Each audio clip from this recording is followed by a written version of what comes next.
చెప్పండి. బాబాయ్ గారు మీ పేరండి? నాగేశ్వరరావు. ఏం చేస్తుంటారు? మన వ్యవసాయం అండి. ఎలా ఉందండి మరి చంద్రబాబు నాయుడు గారు వచ్చి ఒక 7 నెలల కాలం అయితే గడుచుకుంటూ వచ్చింది కదా, ఎలా కొంచెం చంద్రబాబు నాయుడు అన్ని నెట్టకొత్తుండు చిన్నంగా వరుస నాడు పింఛన్లు అన్నాడు. ఒకసారి 4,000 పెంచిండు ఇచ్చిండు, ఆ ఇబ్బంది లేదు. మాలు ఈ కూడా అమ్మఒడి కూడా చిన్నగా నిదానం చూసి చేస్తానంటుండు మొత్తం సరి చేసి. అయితే లేట్ అయింది ఆయనే చెబుతుంది లేట్ అవుతుందని. 5 వరకు వస్తామే వేయటం మాత్రం ఖాయం, అయితే కొద్దిగా లేట్ అయింది. మరి ప్రతిపక్ష నేతల విమర్శలు మనం చూస్తూ వస్తుంటే తల్లికి వందనం ఇస్తానన్నాడు, అందరిని మోసం చేశాడు పథకాల పేరుతో అనేసి చెప్తున్నారు కదా. వాళ్ళు అంటారు ఆయన ఏం చేసిండే, రోడ్లు బొడ్లు ఏం చేయలేదు, ఇవటి వేసుకున్నాడు పథకాలు ఎక్కిండు, ఏం చేయలేదుగా. కాలువలు అన్నాడు, కాలువలు దుడిపండి ఎలా చేశారు. కాలువలు ఇప్పుడు దుడిపి రైతులు ఆగి నీళ్ళు పెట్టుకుంటున్నారు. ఒక్క నీళ్ళు ఇప్పుడు మన మంచిగడ్డ డ్యామ్ ఉంది, 3 డోర్లు పోయినాయి. ఇంతవరకు అది పట్టుకున్న దిక్కులేరు. ఇవాళ ఈ కాలువ బూడిపోతే దాన్ని తీయడానికి తన్నుకొని వస్తున్నారు మనోళ్ళు. అవి కట్టేద్దామంటేనే తలుపు అవి ఆగట్లా అట్టుంది. మెయిన్ కట్టేసినారు, ఇవాళ మెయిన్ కట్టేసి ఆ తూము తీస్తున్నారు. అంటే అలా కాకుండా మరి ఇప్పుడు వీళ్ళు ఫీజు రియంబర్స్మెంట్ మీద కూడా ఏదో పోరు చేస్తున్నామనేసి 5వ తారీఖు జిల్లాల వారీగా కార్యకర్తలతో ర్యాలీ చేస్తామనేసి చెప్తున్నారు వైసీపీ వాళ్ళు.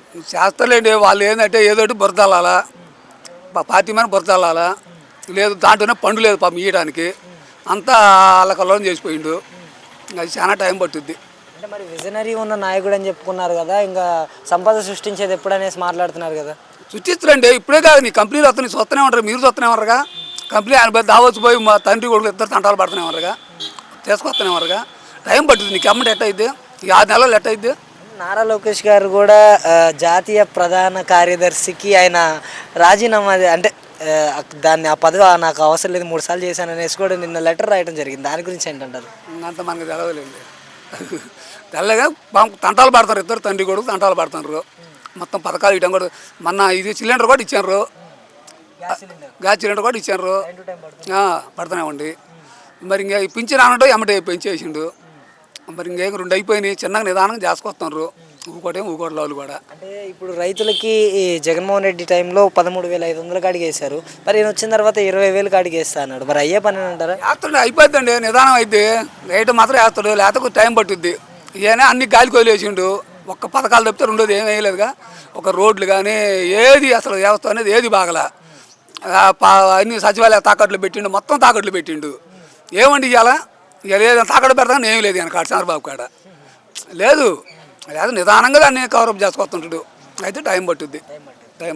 వ్యత్యాసం ఏంటంటారు గతంలో ఉన్న జగన్మోహన్ రెడ్డికి ఇప్పుడున్న చంద్రబాబు నాయుడు గారికి వ్యత్యాసం ఏంటంటారు? వ్యత్యాసం ఏంటంటే జగన్మోహన్ గారికి నాకలు ఒక తేడా ఉంది.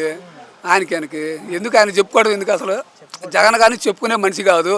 అది ఆయన గురించి మాట్లాడకూడదు, అనవసరం ఆయన గురించి మాట్లాడుకోవటం. రాష్ట్రాన్ని దేవాలు తీపిచ్చిండు. ఇప్పుడు ఏది కాగు దీవేతకు వచ్చినా అట్ట అడుగుని పోయింది రాష్ట్రం, ఆంధ్రప్రదేశ్ రాష్ట్రం.